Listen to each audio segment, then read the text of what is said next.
the last one of variation is Goma-shabu. Goma-shabu is for shabu-shabu.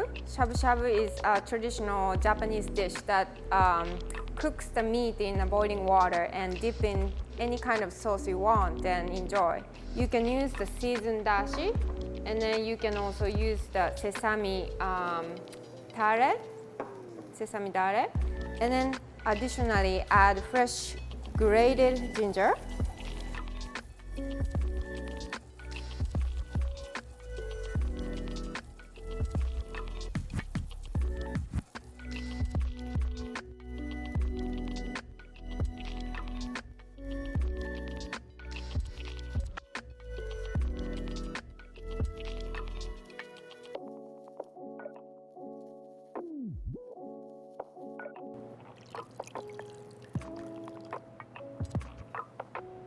And pinch of togarashi.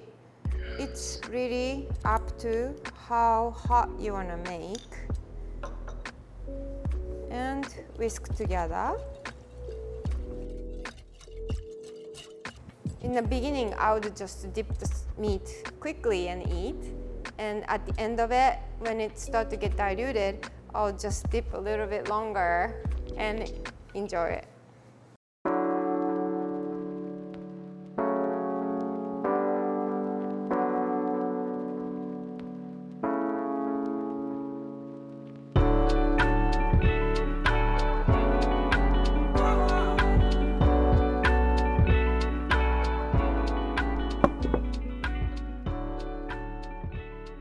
So for this sauce dishes, we're gonna use goma-dare, the base,